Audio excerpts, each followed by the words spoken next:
Les amis, bienvenue, j'espère que vous allez tous très bien, je suis très content de vous retrouver pour cette nouvelle vidéo. Le Paris Saint-Germain l'emporte au Parc des Princes 2-0 hier soir contre Manchester City. Comme prévu, dans une certaine mesure, c'est ce dont on va discuter dans cette première partie, mes impressions générales. On continuera avec l'analyse tactique des deux buts inscrits par le Paris Saint-Germain, en images, en palette. Et enfin, je vous donnerai mes tops, mes flops, beaucoup de joueurs à mentionner dans le cadre de cette rencontre. Alors, mes impressions générales d'abord, c'est un match que je qualifierais dans une certaine mesure de parfait, de match rêvé, idéal, je ne sais pas quel est le meilleur qualificatif, mais c'est-à-dire que, un petit peu comme ce qu'on avait évoqué dans le cadre de la preview il y a quelques jours dimanche, j'avais dit que City serait la meilleure équipe, avec la meilleure production, avec les principes les plus clairs, les plus compréhensibles, les plus aboutis, mais que Paris l'emporterait tout de même, simplement et en bonne partie grâce à sa qualité individuelle. C'est le scénario parfait, on va dire, pour ce Paris Saint-Germain, de la manière dont il est bâti actuellement, et c'est quasiment exactement ce qui s'est produit. Alors, sur le bilan statistique, 18 tirs pour Manchester City, 6 seulement pour le PSG, 10 corners à 2, niveau expected goals, on est sur du 2,4 XG à 0,95, City touche 2 fois la transversale, bon, sur la même action, et d'ailleurs la deuxième fois, personne n'en a parlé, mais je crois que Bernardo Silva est hors jeu, mais bref, 2 fois la transversale sur la même action, 3 dégagements pour Manchester City en 90 minutes, 37 pour le PSG sur le même laps de temps. Pourtant, Paris l'emporte tout de même pour à peu près les deux raisons qu'on avait évoquées en vidéo dimanche.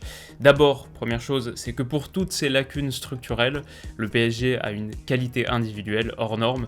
Et hier, c'est un match d'individu, je dirais à peu près un par ligne, un peu plus même. Je pense à Messi par exemple, je pense à Kylian Mbappé, je pense à Marco Verratti, je pense à Idrissa Gueye bien sûr, je pense à Marquinhos et à Donnarumma, peut-être les 6 qu'on distingue le plus.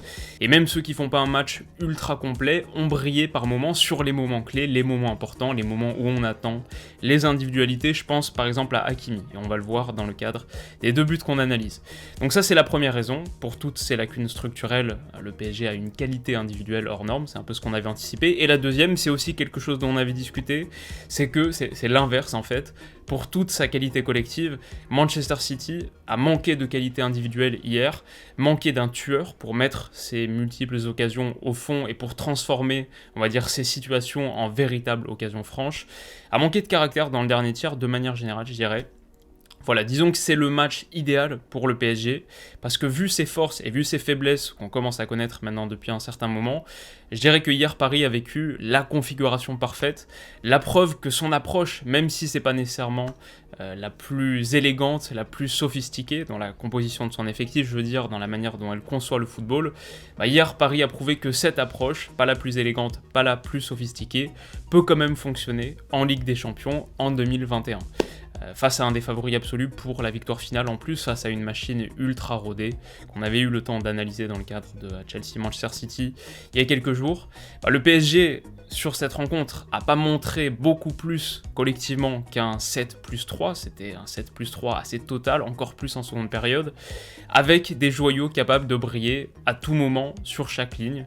Et peut-être avec un dernier point clé pour expliquer un peu ce qui s'est passé hier, avec une vraie qualité mentale, une vraie détermination. On ne l'a pas mentionné, mais pourtant je pense que c'est très important dans la performance des Parisiens hier soir. Des vrais guerriers qui compensent peut-être l'absence d'une partition d'ensemble très aboutie par donc 1, leur talent et 2, leur désir très fort. C'est à peu près ce que je dirais sur ce match. Et comme on l'avait évoqué il y a quelques jours, c'est un cocktail qui peut tout à fait fonctionner quand ses caractéristiques sont aussi fortes qu'elles le sont à Paris. C'est pas ma réponse préférée, c'est pas, comme on l'a dit, la réponse que je trouve la plus élégante et celle qui est la plus moderne, mais est-ce qu'elle peut fonctionner? Oui, la preuve. Donc voilà en gros pour mes impressions générales. On passe au but. En l'occurrence, le premier qui démarre avec deux choses, c'est d'abord son intelligence spatiale. C'est un but qui dit beaucoup de choses, c'est une célébration aussi, on va le voir dans quelques secondes, une célébration qui dit beaucoup de choses, de l'importance de ce premier but pour Lionel Messi, était très animé, c'est un but magnifique et clé dans un match fondamental. Le but de son retour, il est toujours aussi grand, toujours aussi important. Donc voilà en gros pour l'analyse tactique et ce qu'on peut dire de ces deux buts. On finit avec mes top flops, beaucoup de joueurs à citer parmi les tops. Côté parisien, déjà forcément Idrissa Gueye, match énorme, c'est peut-être lui qui ressort le plus.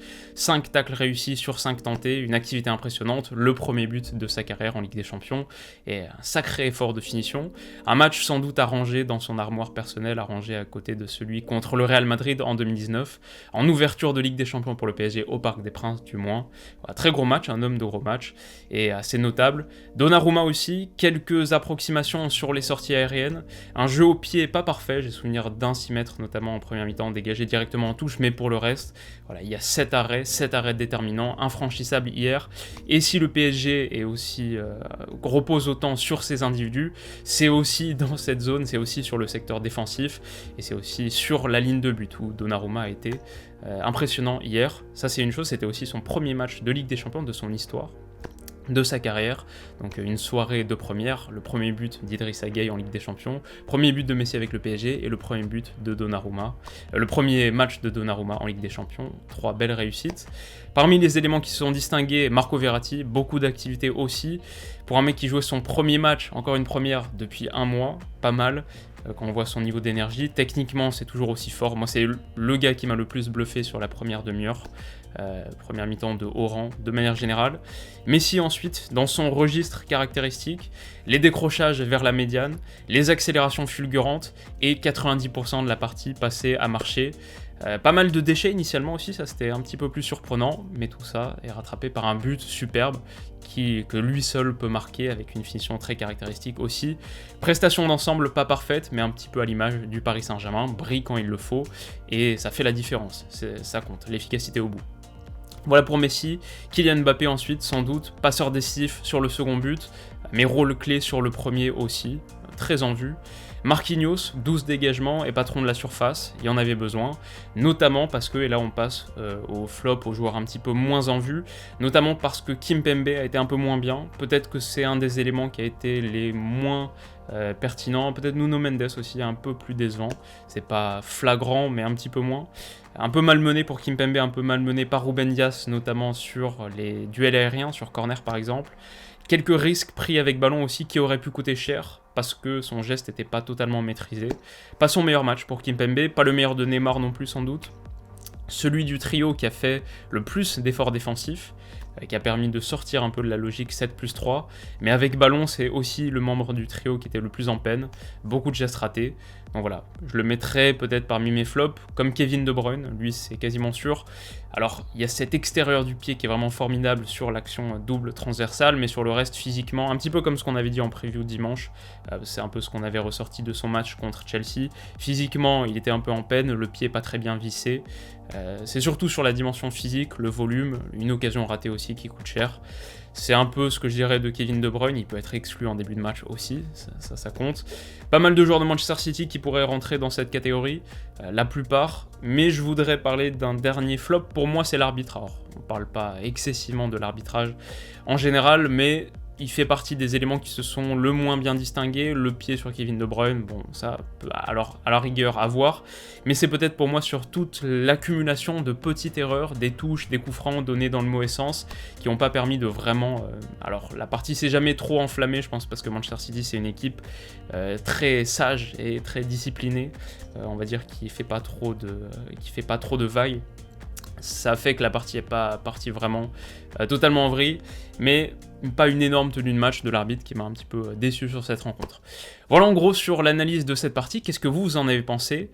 Si vous êtes aussi intéressé par la dimension preview pronostic, je vous invite à revoir la preview d'avant-match qui complète un petit peu bien cette analyse. En l'occurrence, on avait prédit avec mon partenaire BetClick la victoire du PSG, enfin j'avais prédit la victoire du PSG, BetClick n'y est pour rien.